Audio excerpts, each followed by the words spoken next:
Hi friends, గత శ్లోకంలో మనం సైకిల్ ఆఫ్ లైఫ్ గురించి తెలుసుకున్నాం కదా. అన్నం నుండి జీవులు, వర్షం నుండి అన్నం, యజ్ఞం నుండి వర్షం మరియు కర్మ నుండి యజ్ఞం పుడతాయని. మరి అసలు ఈ కర్మ ఎక్కడి నుండి వచ్చింది? ఈ పనులన్నీ ఎవరు నిర్దేశించారు? వీటికి మూలం ఏమిటి?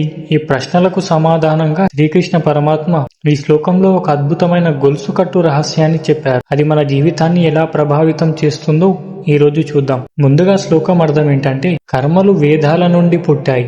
వేదాలు అక్షర స్వరూపుడైన పరమాత్మ నుండి ఉద్భవించాయి. అందువల్ల అంతటా వ్యాపించి ఉన్న ఆ పరబ్రహ్మ ఎప్పుడూ యజ్ఞంలోనే కొలువై ఉంటాడు. దీని అర్థం ఏంటంటే, ఇక్కడ బ్రహ్మ అంటే వేదాలు అని అర్థం. అంటే మనం ఏ పనులు చేయాలి, ఏవి చేయకూడదు అనే నియమాలు వేదాలలో చెప్పబడ్డాయి. మన కర్తవ్యం ఏమిటో వేదాలే మనకు మార్గదర్శకాలు. ఈ వేదాలు సాక్షాత్తు ఆ పరమాత్మ శ్వాస నుండి పుట్టాయి. అంటే మనం చేసే ప్రతి ధర్మబద్ధమైన పనికి ఆ భగవంతుడే మూలం. భగవంతుడు అంతటా ఉన్నాడు, కానీ ఆయనను మనం ఎక్కడ చూడగలం? ఆయన ఎక్కడ స్పష్టంగా కనిపిస్తాడు? ఎక్కడైతే నిస్వార్థంగా లోక కళ్యాణం కోసం ఒక పని జరుగుతుందో అక్కడ భగవంతుడు తప్పకుండా ఉంటాడు. అంటే సేవలోనూ నిస్వార్థ కర్మలోనూ దేవుడిని చూడవచ్చు. మనం ఇష్టం వచ్చినట్టు కాకుండా ఒక పద్ధతి ప్రకారం పనులు చేయాలి. మనం చేసే ప్రతి పనిని భగవంతుడికి అర్పించినప్పుడు ఆ పని పవిత్రమవుతుంది. మనం ఎదుటి వారికి సహాయం చేస్తున్నప్పుడు లేదా మన బాధ్యతను సక్రమంగా నిర్వహిస్తున్నప్పుడు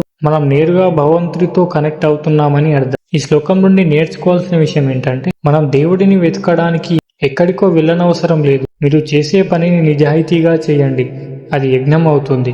ఆ యజ్ఞంలో భగవంతుడు కొలువై ఉంటాడు. మీ బాధ్యతలను భగవంతుడికి ఆజ్ఞగా భావించి నిర్వహించండి. అప్పుడు మీ జీవితం ధన్యమవుతుంది. కర్మకు మూలం దేవుడే.